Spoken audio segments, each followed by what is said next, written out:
Que a paz de nosso Senhor e Salvador Jesus Cristo esteja com todos. Dando continuidade nos nossos estudos, falando da conversão à salvação, agora no capítulo 4, eu vos disse que nascer de novo, isso é um momento. Manter viva a nova criatura é o proceder cotidiano. E para explicar, eu li a segunda carta de Pedro, no capítulo 1, do versículo 5 ao 11, quando Pedro fala de como nos será amplamente suprida a nossa entrada no reino dos céus. Se nós pararmos para analisar, vamos ver assim: como é que nos será amplamente suprida a entrada no reino eterno de nosso Senhor e Salvador Jesus Cristo? Como? Confirmando a nossa vocação e eleição, não tropeçando em tempo algum. Mas como isso é possível? Não sendo cego e nunca se esquecendo da purificação dos seus pecados de outrora. Mas como fazer isso? Não sendo inativos para Deus, nem infrutuosos no pleno conhecimento de nosso Senhor Jesus Cristo. Nós temos que ser ativos para Deus e frutíferos no pleno conhecimento de nosso Senhor Jesus Cristo. Lembrem-se que o Senhor Jesus Cristo foi quem disse: eu vos designei para que vades e des fruto, e o vosso fruto permaneça. E ele também disse que aquele que está nele e não produz frutos, o Pai corta. Todo ramo que estando em mim e não der frutos, o Pai corta e lança fora. Então, não devemos ser infrutuosos através do pleno conhecimento de nosso Senhor e Salvador Jesus Cristo. Mas como é que nós podemos evitar que sejamos inativos e infrutuosos? Para isso, é necessário que nós saibamos reunir toda a nossa diligência, todo o nosso zelo, toda a nossa aplicabilidade às coisas de Deus, associar com a nossa fé a virtude. Ter esse zelo, o zelo de associar com a nossa fé a virtude. Ele está dizendo aqui do versículo 5 ao versículo 8, ele está falando dessa diligência, ele está falando desse zelo, dessa aplicabilidade, dessa ação, desse zelo pelas coisas de Deus. Que zelo é esse? Que diligência é essa? Reunir, associar com a nossa fé a virtude. Zele por isso, zele, se dedique em associar a sua fé à virtude. O que é a virtude? É uma disposição firme e constante para a prática do bem. Então, por zelo às coisas de Deus, reúnam a fé à virtude, reúnam a fé à constante prática do bem. Com essa constante prática do bem, associe o conhecimento. Não ignore o conhecimento. Não despreze a prática do bem. Associe a vossa fé à prática do bem. E com a prática do bem, associe o conhecimento. Com o conhecimento, associe o domínio próprio. Não deixe que outras pessoas ou doutrinas te guiem para onde elas querem. Tenha domínio próprio. Não seja dominado pelo excesso de alegria, não seja dominado pelo excesso de tristeza, não seja dominado por nada, nem por raiva, nem por ódio, nem por qualquer coisa. Tenha domínio próprio. Lembre-se que lá em Gálatas, uma das qualidades do Espírito é domínio próprio. Associe com o domínio próprio a perseverança. Com a perseverança, a piedade. Com a piedade, a fraternidade. Com a fraternidade, o amor. Todas essas coisas aqui, do versículo 5 ao versículo 7, são diligências, dedicação, aplicação às coisas do Senhor. É assim que nós não seremos inativos, nem infrutuosos, nem cegos, e jamais nos esqueceremos da purificação dos pecados de outrora. E assim confirmaremos, estaremos confirmando a nossa vocação e eleição, e assim amplamente confirmando a nossa entrada no reino eterno de nosso Senhor e Salvador Jesus Cristo. Manter vivo o novo homem é cotidianamente dizer não a si mesmo e manter, sustentar esse não, praticando o contrário do erro que antes era praticado no velho homem, andando em novidade de vida, como diz aos Romanos no capítulo 6, versículo 4. Fomos, pois, sepultados com ele na morte pelo batismo, para que, como Cristo foi ressuscitado dentre os mortos pela glória do Pai, assim também andemos nós em novidade de vida. Ora, o que é novidade de vida? Uma pessoa que antes de nascer de novo vivia correndo atrás das coisas desta vida, seguia o rumo desta vida. Aí ela hoje se converteu, é novo nascido de Deus. Ela não pode mais andar naquela mesma vida, se preocupando com bênçãos. E a minha bênção? E a minha prosperidade? Isso não é novidade de vida. Continua correndo no mesmo curso deste mundo como corria antes. Não está havendo mudança, não está havendo novidade de vida. A diferença é que antes corria nesse mesmo curso, bebendo, xingando, adulterando, fazendo coisas inconvenientes. Hoje segue esse mesmo curso sem praticar estas coisas, sem xingar, sem beber, sem adulterar, sem se prostituir, sem idolatrar, porém, continua no mesmo curso com os mesmos objetivos, bênçãos. Gente, cristianismo é a abnegação. Cristianismo é a busca pelo reino de Deus e o abandonar as coisas aqui. Não é buscar bênçãos, riqueza, prosperidade. Isso é o oposto do cristianismo. Quem apregou essas coisas é o sistema evangélico. O cristianismo não. O cristianismo apregou o contrário. O cristianismo apregou o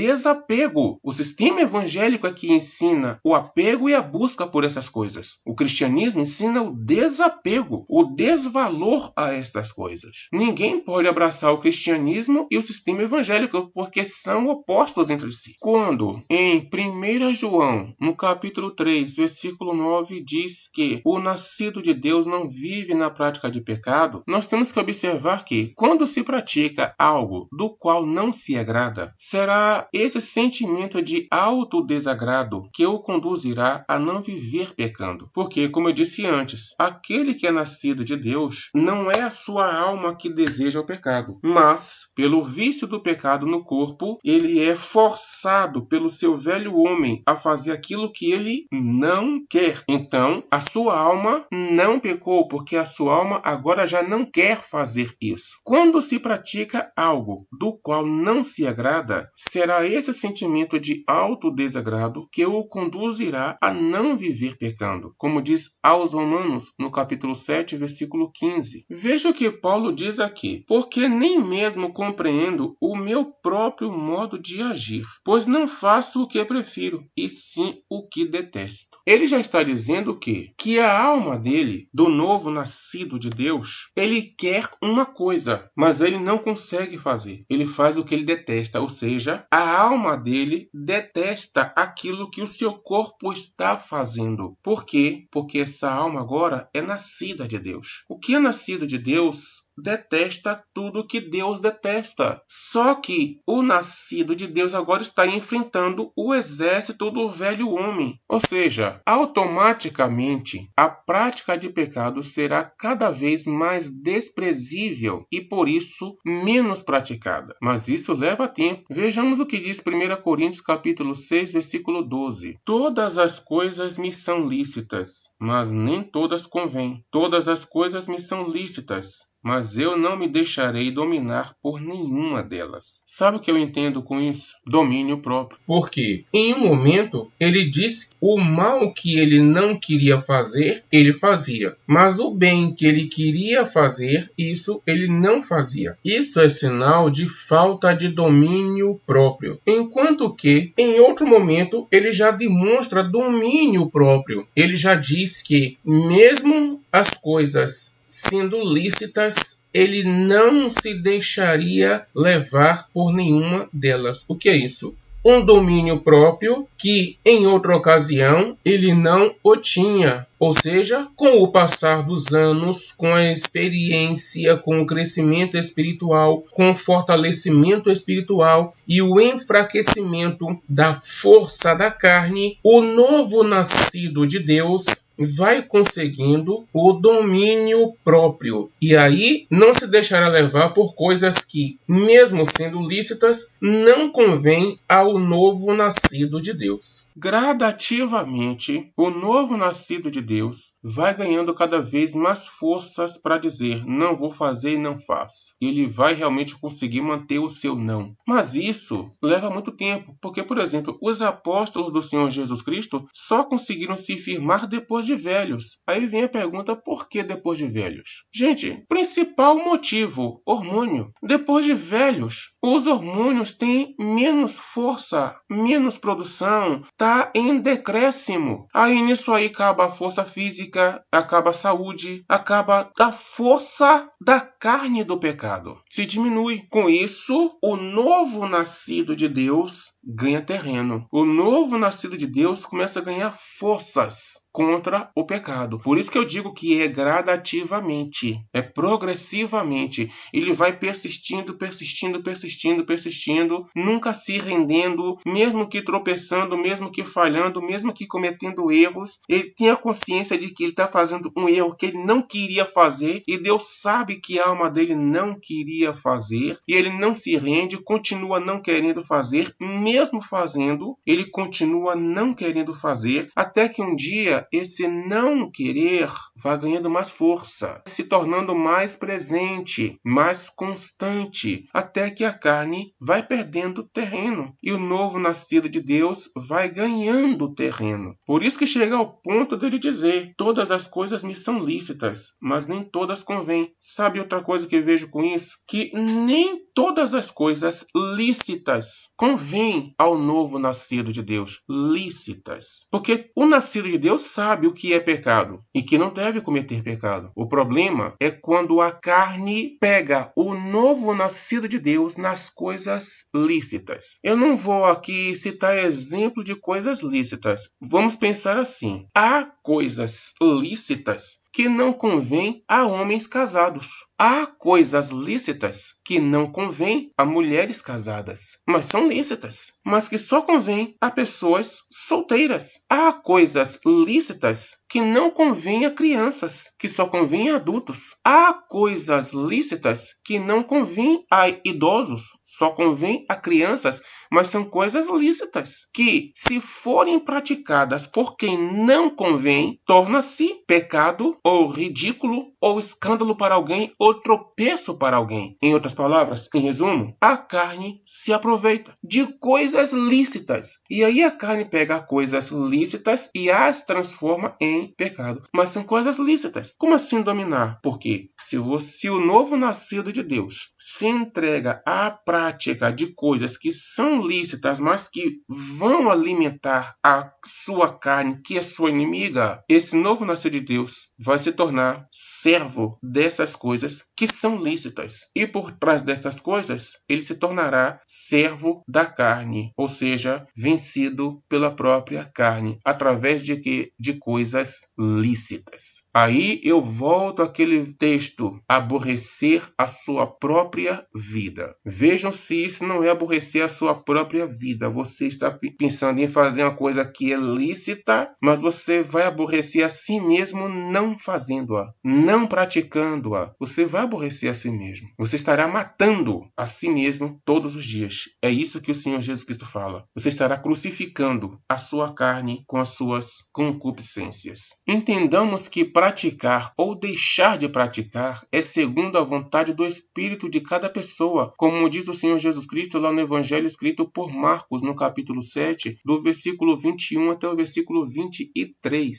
Porque de dentro do coração dos homens é que procedem os maus desígnios, a prostituição, os furtos, os homicídios, os adultérios, a avareza, as malícias, o dolo, a lascívia, a inveja, a blasfêmia, a soberba, a loucura. Ora, todos estes males vêm de dentro e contaminam o homem. Por isso que a conversão tem que começar pelo coração, pelo seu interior, nascer de novo. observemos que os mandamentos que o Senhor Jesus Cristo deu são mandamentos não para a carne, mas sim para o espírito. O Senhor Jesus Cristo, ele não falou carnalmente. A lei mosaica falava para a carne, mandamentos para a carne. O Senhor Jesus Cristo não veio trazendo mandamentos para a carne. Ele veio trazendo mandamentos para o espírito, porque é o espírito que comanda a carne, não a carne comanda o espírito. O que o corpo faz, como eu falei no início, o que o ser humano fala é segundo o que a sua alma quer fazer e falar. Então, para mudar a prática do corpo, tem que mudar o interior. Por isso que o Senhor Jesus Cristo disse: limpai primeiro o interior do copo e do prato, e logo o seu exterior ficará limpo. Ou seja, limpe o interior, limpe a alma, limpe o coração, e a sua conduta será limpa, o seu comportamento será limpo. Quando eu digo que o Senhor Jesus Cristo deu mandamentos para a alma e não para o corpo, por exemplo, nessa mesma leitura, em Marcos, capítulo 7, no versículo 18, não compreendeis que tudo o que de fora entra no homem não o pode contaminar, porque não lhe entra no coração, mas no ventre, e sai para o lugar escuso? Assim considerou ele puros todos os alimentos. E dizia: o que sai do homem, isso é o que contamina. Porque de dentro do coração dos homens é que procedem os maus desígnios. Meus queridos, eu já vi várias pessoas dizendo que